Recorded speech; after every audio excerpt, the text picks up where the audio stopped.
Right, good morning. My name is Stefan Dercon. Welcome to this webinar of the Center for the Study of African Economies around the Center for the Study of African Economies Visiting Fellowships scheme that we have here in Oxford. So I'm the director here of the center. I'm talking to you from Oxford, and the purpose of this session is really to give you some information both about what the scheme is, who we're targeting, and how you apply, and also be open here for any question and answers that you may have in this respect.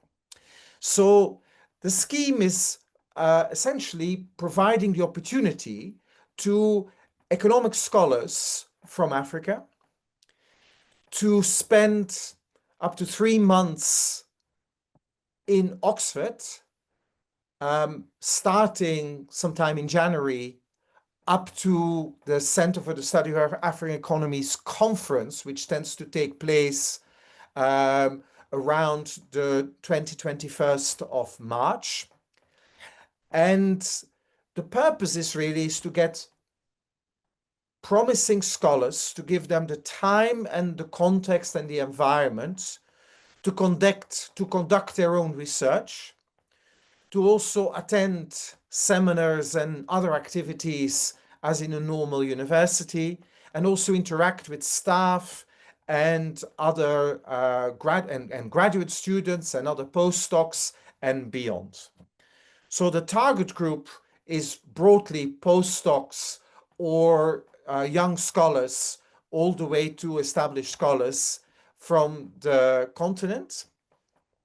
And maybe the final thing I want to say as the introduction, those that are selected, we also tend to invite them to a pre-conference we hold this year in Addis Ababa in early December, where those people who will be attending the CSAE conference in March and coming from the African continent tend to be invited for a pre-conference where they have a bit more time to interact with other scholars and to improve their papers and their presentation. So let me stop for a moment and pass on to my colleague, Dr. Christian Meyer, who will tell a little bit more about the kind of profile of people we are targeting. Yeah, thank you so much, Stefan. It's great to see so many interested participants here. My name is Christian Meyer. I'm, like Stefan, an economist at the University of Oxford. I'm the director of a research group here that works on labor markets and livelihoods in low and middle income countries. And I've also been helping CSAE. I'm a happy and proud member of the Center for the Study of African Economies and been involved in some of the scholarship, some of the fellowship applications. So I think we are excited about applications from scholars in economics, as Stefan said, broadly defined from across the continent. Economics doesn't need to be a specific flavor. It can be macro, it can be micro. There are obviously elements of, say,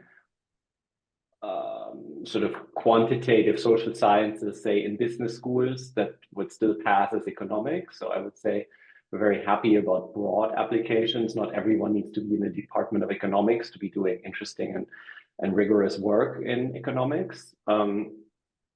We are looking at anyone post their PhD.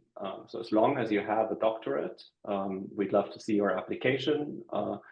Most of the visiting fellows tend to be somewhat younger towards the beginning of their career, but that doesn't mean that you cannot have an extremely valuable time in Oxford later on. We tend to be quite open across sort of subfields of economics. We have a broad range of faculty in Oxford. I would say, looking at past applications, what makes a stronger application is one that is somewhat more specific about the type of work that you're hoping to do and the type of work that you're currently doing. So it doesn't mean that you have to look at the faculty profiles and say, oh, there is someone named Pramila Krishnan, and I would love to work with her on find a paper that she's written. I don't think that's necessarily a way that we would evaluate that. We wouldn't want to necessarily see that. I think what we would find useful is if you say very honestly what you are currently working on, and perhaps showcase one or two of the specific papers that you're hoping to work on while you're in Oxford with us. That is much more useful, I think, for us to think about how you could fit into the fellowship than saying, I am working on labor markets in Africa. That doesn't mean much. I think it's better to be somewhat more specific about the type of work that you're hoping to do. But beyond that, I think we always see quite a range of different profiles, and I think actually the fellowship benefits from having a broader range of applications from across many subfields of economics. Maybe I'll stop here. I'll have a quick look at the Q&A if there are any questions yet. There's nothing, but I would encourage you to continue to add questions into the Q&A box. And with this, maybe I'll hand over to Eleni, Dr. Eleni Yitbarek at the University of Pretoria. Thank you, Christian. Hi everyone. It's quite nice to see a lot of attendees.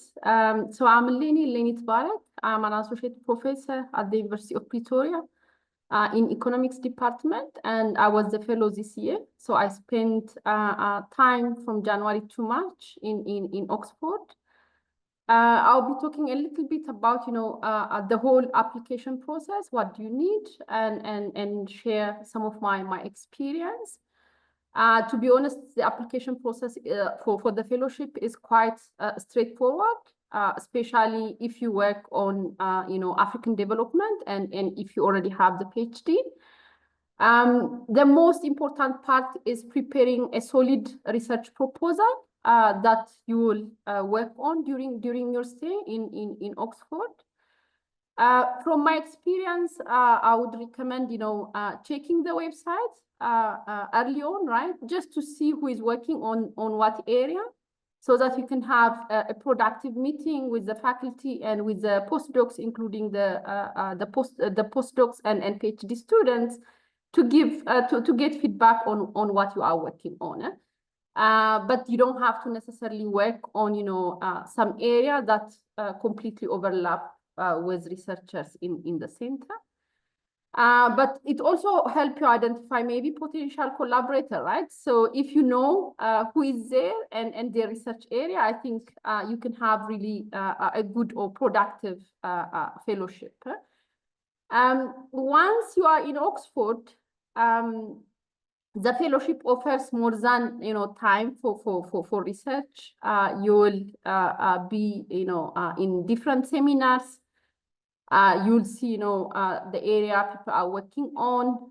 You'll get feedback on your research, and you'll have a lot of time to work on your research. For me, honestly, it provides some sort of a pause from everyday pressure of teaching and some admin work from the department, which would give you really a space to think more deeply about your research. Maybe it could be looking back at those papers you just shelved, right, with new perspective and with fresh motivation. And it's also a moment for personal growth and reflection, right? You can have time to reflect on why you are doing what you are doing in terms of research, and build up yourself. So for me, if you apply for the fellowship, you should apply beyond your research, right? Just for your personal growth, as well as creating connection with the faculty members for future collaboration. So you will have different opportunities during the fellowship to have one-to-one meetings, participate in the seminar, and present actually what you have been doing in Oxford, to get a constructive feedback to improve your work. Yeah, this is my experience, and I encourage everyone, to apply for the fellowship, with big motivation and with specific research project that you can push during your stay in Oxford. Well, thank you, Eleni. Let me add a few things before we go to the question and answers. So the first thing to just really think about is that, look, we want to support people who want to come and do research. It's about research and finding research time. So it means in the kind of proposal you write, what we don't want is a description of all the research you're going to do in the next 5 years. Sometimes we get very elaborate things that they want to do 5 papers and they start all kinds of new things. Actually, it is better to come when you have already research in progress, you're making progress with it, you may have a draft, so that there is something that can directly be discussed. It may be an opportunity while you're here to discuss ideas of things you may want to do and maybe raise funding for to do so.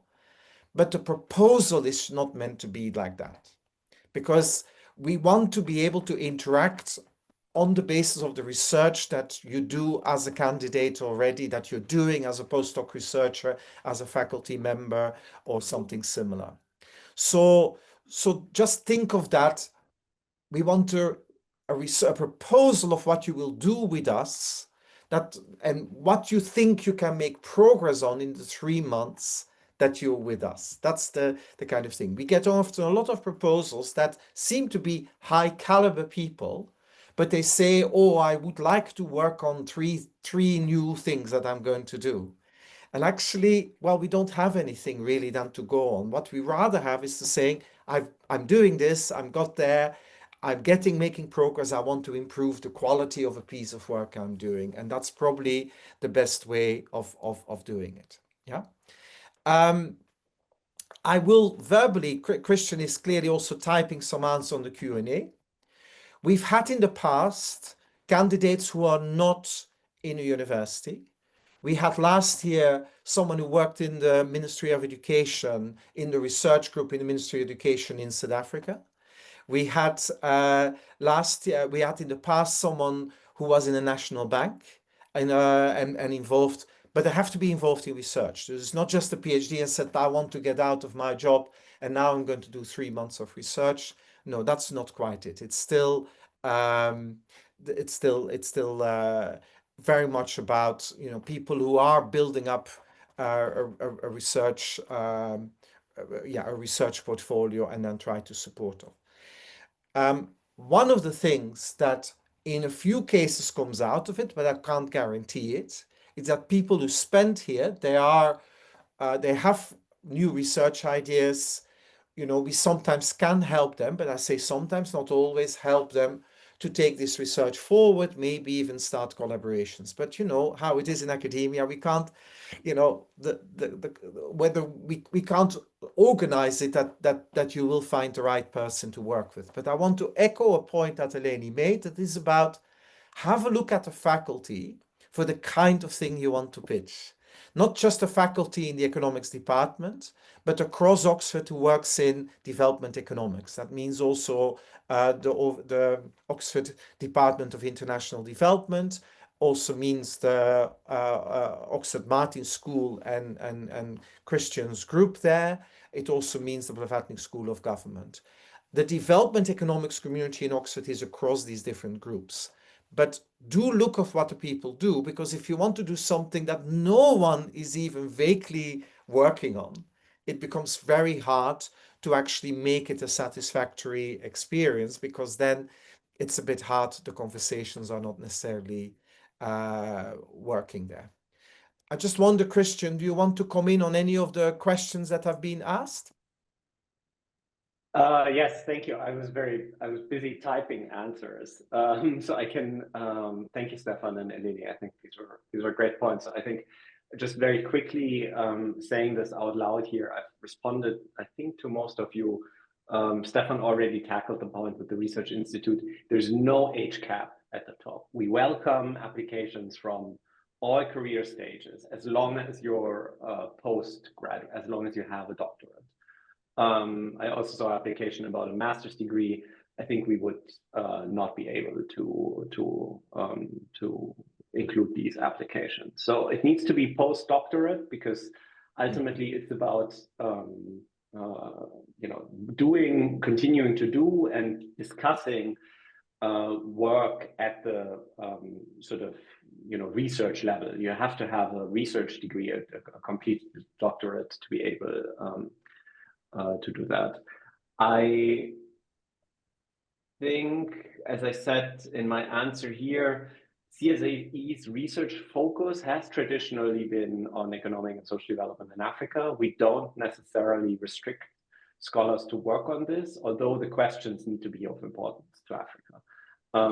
The requirement that the scholars, the applicants, need to be from Africa, though, is a strict one. A research focus on Africa is not sufficient. Having said that, I think we can be quite flexible in, I mean, we're humans. There's no sort of strict eligibility criteria here around passports or where you currently are. I think, if we had a scholar last year who's Ethiopian, but currently at a university in Germany, Dr. Bezavit Baru.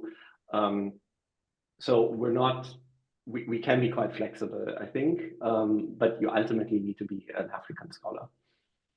Yes, and let me echo some of the points that Christian made on that as well.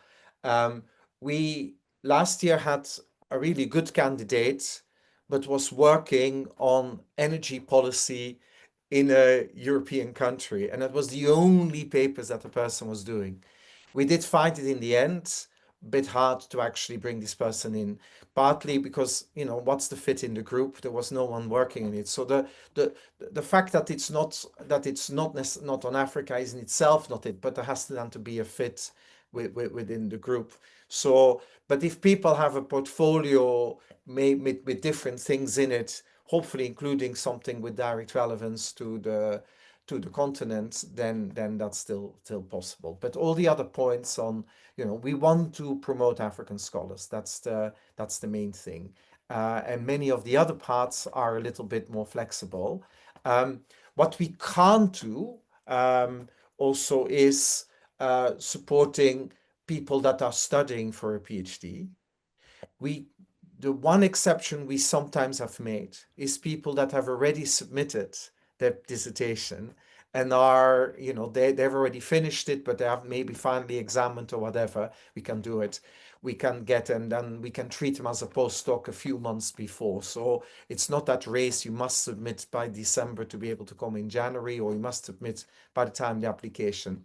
But it's not meant to support research students when they are doing their degree. So that's has to be clear. And echoing further Christian's comment on people who are not quite haven't quite completed a research degree. Yeah. I see there were two questions now about whether or not you would need an institutional affiliation.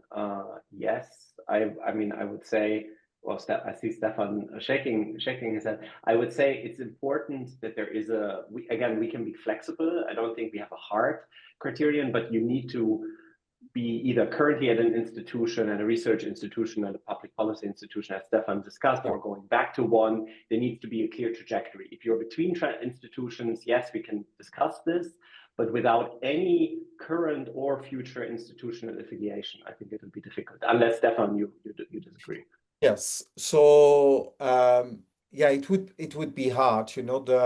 I mean, the exception we can see is that a person will end their degree, their PhD in December, and will use it for thing, and then may start another university post. But we want to support people who are in a research trajectory with an affiliation.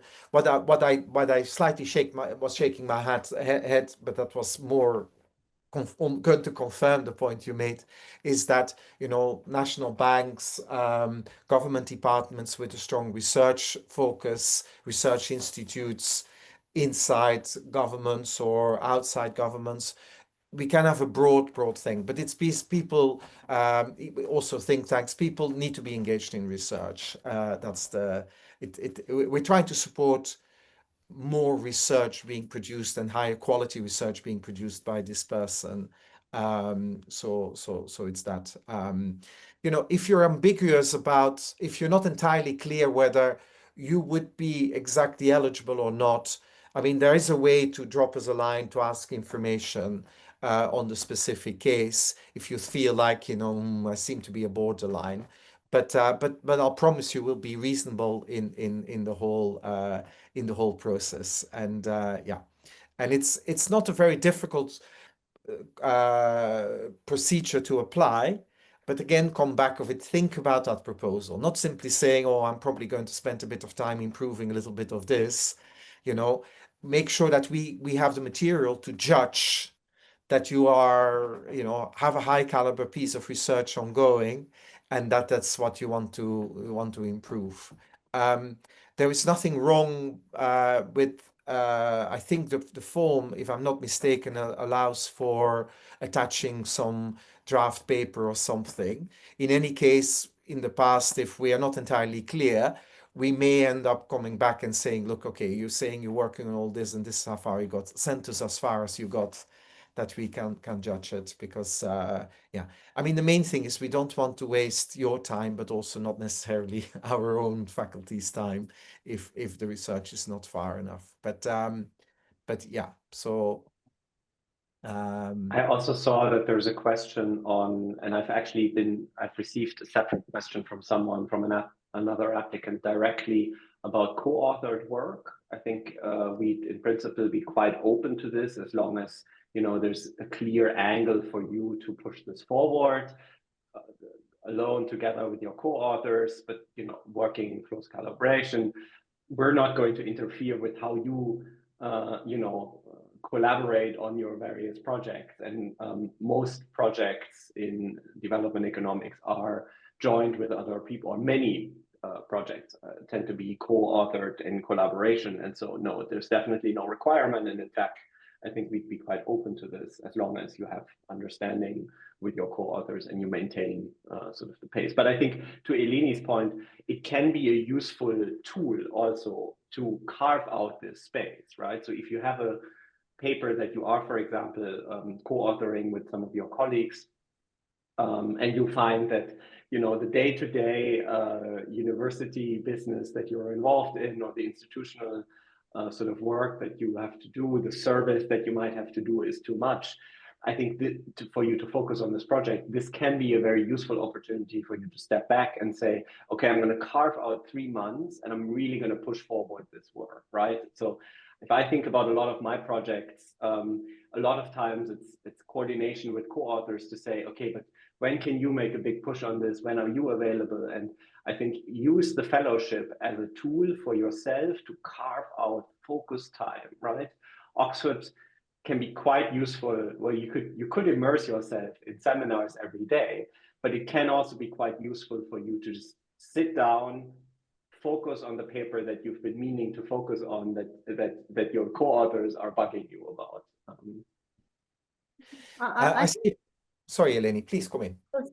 I just want to add the fact that if you are submitting something, you are co-authoring with others, maybe you should be the lead researcher in that project. It's going to be like a live research, right, where you are getting a constant feedback, and you should be in a position to push, you know, new angles and incorporate those comments. Yes.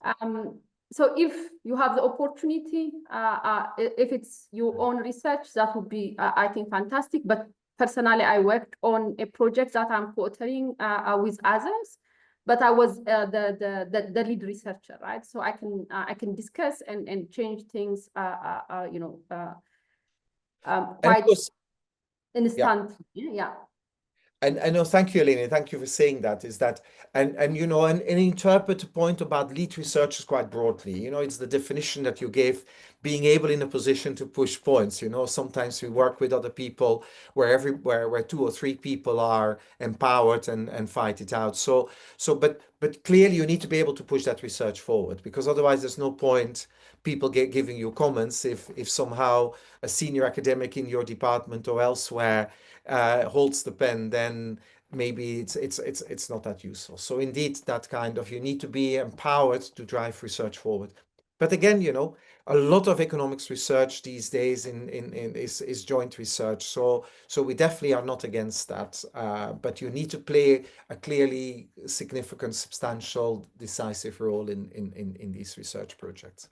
I see a question here that I wanted to quickly pick up, is that do we need, would you need to have a paper for the conference? No, that's a separate process. You know, the paper doesn't have to be finished in August to be and accepted at the conference. No, but we do invite the research, the visiting fellows to the conference and to the events. Lots to do with the interaction and with the engagement with it. So to make it all part of the experience. But of course, we would love people to submit papers, and everybody on the call, they should submit papers to the conference.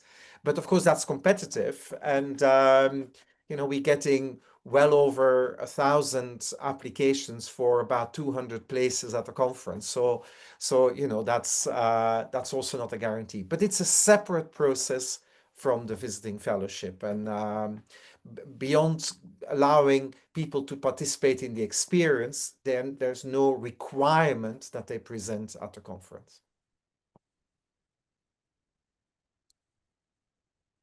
I was going to type a response here. I believe that Fiona and team will post a recording of this on YouTube or on our website. I just responded to this as well. Wycliffe, good to see you here. You're asking about the expected output. Well, I don't think Stefan and I will not, or anyone else will not police you to have a paper done. But I think it would be useful for you yourself to commit to and to signal to us that you're hoping to work on a specific piece and you're hoping to make progress on this, maybe get this to the point of a working paper. I would see this more as a commitment device. You can come to us and say, hey, look, CSAE team, I'm hoping to shape this paper up into a working paper. And maybe I can even submit it to the working paper series and then I'll be done with it. We're not going to police you, but oftentimes economic or academic work is about commitment devices to yourself, and they can be stronger if you make them publicly known, and they can be even stronger if you tell us as part of your application. Stefan, would you agree? Absolutely, absolutely. And one of the things that we do encourage the people that are our visiting fellows is to present at our research workshop at some point. Could be a short presentation, but it doesn't have to be a finished piece of work by then. So that the paper doesn't have to be totally finished. It's also a feedback session. So yes, but we're not going to police you. There is no deliverable that's defined here. We want you to be academics. Yeah, we want you to be academics making progress on your research while you're here. But we want to see in your application the space and the scope to improve your work during this period. So we want you to have something already, and then we can see. Yeah, we saw a question. I know Christian has replied to it, but just to repeat again, this is not a fellowship for PhD candidates. This has to be for people that are just beyond that or further ahead. Again, if you submitted your PhD dissertation, you wait for your final examination, we could consider it, but it's not, but so by the time you come, we would expect you to have the PhD or being essentially maybe just beyond the final examination of it or something. But it's not a fellowship for PhD candidates. If there are any people that are interested in PhD scholarships, at some point we'll do a webinar to explain about our scholarships that we also have specifically for African students. and we will explain that in another webinar in probably in early July.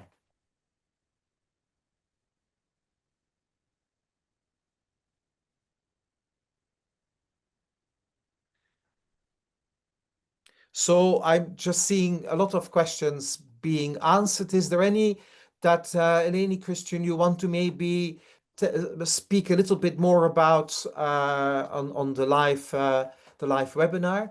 Anything that you've answered, and maybe that you will want to clarify further?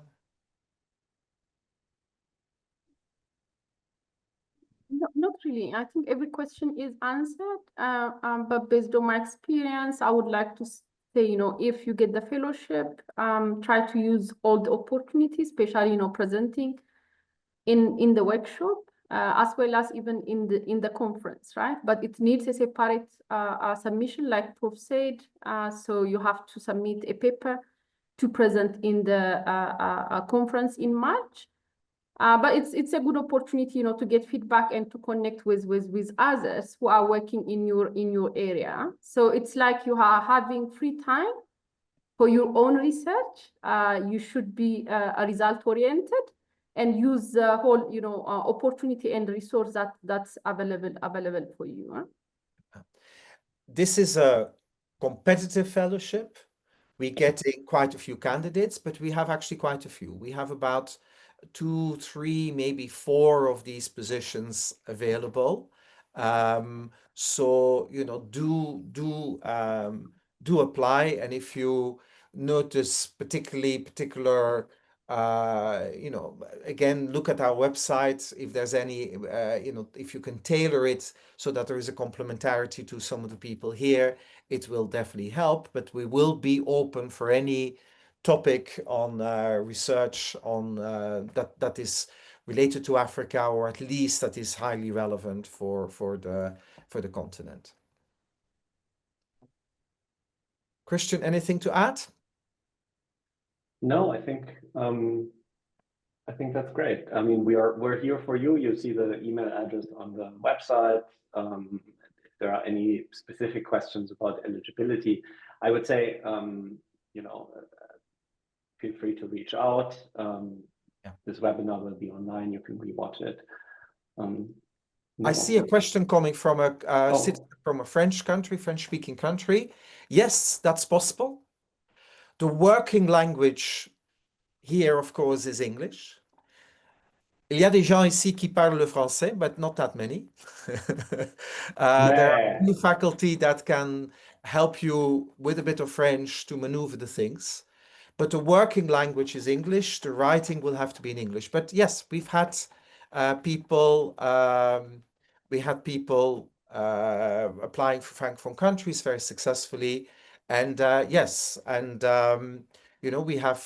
we also have even colleagues in the economics department who were born in Francophone African countries and so on. So we have, we are absolutely open to that. Same at the conference, there's no restriction, but the working language is English. So just be aware of that we need to do. But yeah, we've had some excellent visiting fellows from I remember from Côte d'Ivoire, from Senegal in the past. So that's perfectly fine. And then, yeah, I saw the question, don't have to have one thing that you want to work on here.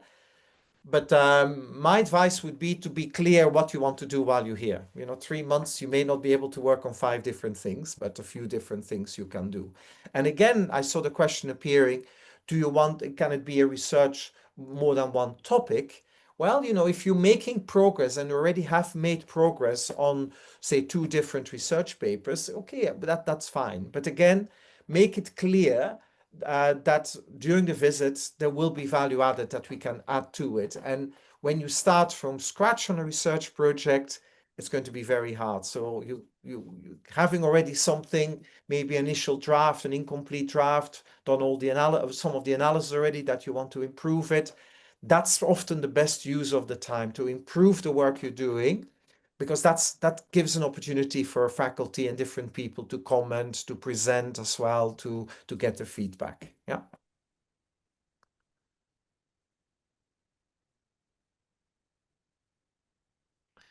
Yeah, PhD scholarship, if you already have a PhD, well, maybe it's worth I have to to have a conversation at some point. Is it worth to having another PhD as well? And maybe there's other schemes to do this. And for the fellowship, it's of course perfectly fine. But and I think I probably would encourage someone with a PhD, apply for the fellowship, and then if it leads to saying, look, I need to have further research visits or higher quality research. But yeah, we can see that. Yeah, I don't think the accumulation, because we sometimes meet people that keep on accumulating degrees. I'm not entirely sure it's the most productive way of building up a research career. So, but it's to be considered. We can talk about it anyway. I'm just looking around if anyone, we'll give it a minute or so if you want to ask any final questions. You don't necessarily need someone to know you. You don't need to know any of us. That's the whole point. We would love to see applications from a broad number of applicants. In fact, we would love to see applications from people we've never seen before. It does help, as Stefan says, it does help if you can have a look at, faculty and what they're doing, but no, absolutely no need to. And I will actually want to add is that you can mention in your application certain faculty you think your work would seem to be, fitting with. But I would not encourage you to start writing to all these people thinking that they suddenly will support you and there will be more chance. We're a small group. We're getting a lot of emails that want support for some application. This is the process. Don't spend your time trying to write to others in Oxford to find a way of supporting you further. It's not going to any kind of issue. Let me pick up. I see a question appearing. If you're an African researcher, you now work in Europe. Yes, you can apply. Okay, you can apply. We said something about, clearly we would want this person to be working on African issues. That would be our preference, probably, or at least something with close relevance to it. But yeah, they can apply. We've had these people that are there, and we will consider, whether across all the candidates, we will try to pick the best ones, but also the ones where we can add most value. Okay, and so that's the kind of thing. Yes, but please don't, if you're at the moment in Europe or elsewhere, you can apply. But as long as you're yeah, and we can consider you as an African scholar. Christian, can I give, or Christian and Eleni, can I allow you to say a final thing? And then I will close. So maybe Christian first and then Eleni. Sarabidi, I just see another question coming up here. Yes, the idea is to spend 3 months in Oxford, but we can be flexible. I would say apply, and if it has to be a little bit shorter, if it has to be a few weeks longer, life happens. We're happy to accommodate life. People have families. People have various obligations. Apply, send a strong application, and if your profile is strong, we'll find a way. Yeah. It's less likely that we would take it for, say, a 1-week visit or a 10-day visit. Right. You still want it to be a sufficiently considerable time to do it. The Oxford system works as follows, that we have 8 weeks of term, and the conference tends to happen 10 days after the end of term. Okay, so if people, so this is a little bit why we say January to March, but it can be a bit shorter, but we want you to overlap with at least a considerable part of that term time. And we hope that you would love to stay for the conference, because that's a great way of ending and a great way of interacting as well. But we saw the question, and as Christian said, we will be flexible because personal circumstances there, and that's actually quite an important thing. There sometimes people who can't do some of these things because of certain circumstances. But it is spending time in Oxford. That's definitely the idea. It's not a remote. It's not be able to be holding it remotely or with twice a 1 week visit or something. That's not what doing. I saw also at least 3 months. It rarely is more than 3 months. Okay, very, very rarely. So it tends to be a 3 months type of stay. It's not definitely not a 9 months stay. It's not a year-long stay or whatever. Yeah. So I think, Christian? yeah, no, I think, I mean, on this note, I think just as a very last reflection, and Eleni, I think you can close us off. I would say, you know, Oxford is a wonderful research environment. It is an extremely inspiring place. It's sort of the Silicon Valley of academia in many ways, or one of the global Silicon Valleys of academia, and we have a very strong group in economics, and particularly in development economics. Think about how this can be useful for you, right? I think don't just apply because you think, oh, you know, it's Oxford and it'll be fun or it'll be useful for me. Think about how you can use the time in a good way for your career and put that into the application. And I think that's sort of, if you're honest about this to yourself and then to us, I think that makes for the most convincing application. I do think it can be an extremely enriching experience, whether or not you expose yourself to sort of the various things that are going on and immerse yourself, or whether it's sort of, you know, lock yourself in a room and focus on the work for 3 months. We probably wouldn't want either of the two extremes, but a combination of the two, some convex combination of the two. But I think it can be an extremely valuable place. So think about how this can be valuable to you. Eleni, why don't you add something? I think we cover quite a bit. So honestly, I think it's a fellowship for yourself, right? For your own research. No policing or detecting what you should do and what you shouldn't. So it's you are doing it for yourself. So if you have a clear target and what you intend to do, I think it will help your career. The application process is quite straightforward. You don't really need a very detailed proposal for the first application. You just put in an abstract, but you might be required to submit something longer if you are shortlisted. So you have to keep preparing. But for the application, you don't need that much. As far as you have a strong idea, you can already start applying it. And Oxford was nice. We really enjoyed our stay with the other fellows. You also, you know, will have a chance to meet other fellows who are working in different areas. So it's quite, you know, fruitful and helpful for your career. Yeah.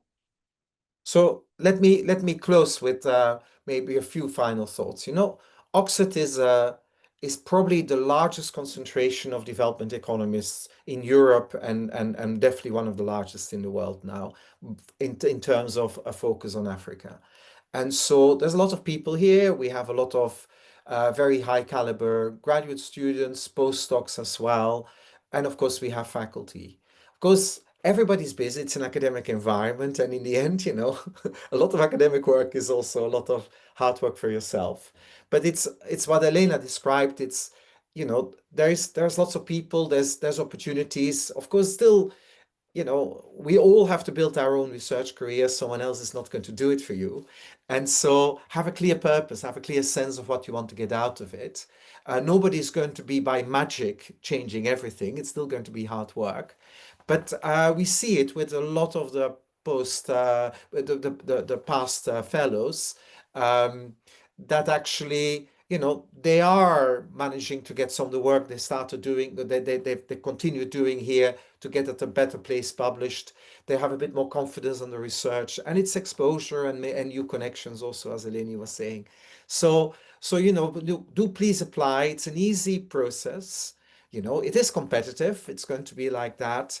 And if you have any more questions, you know, do drop a line and we'll do our best to answer them. But we will post this webinar recording on the web for anyone to have a look at further. And then, you know, apply. And the deadline is in another, 19 days. The final question comes in there. Yes, that's fine. A PhD in public policy, if you clearly use economics in it, we're going to judge it as an economics proposal. Yes, there's plenty of people with public policy degrees that do some serious economics works as well.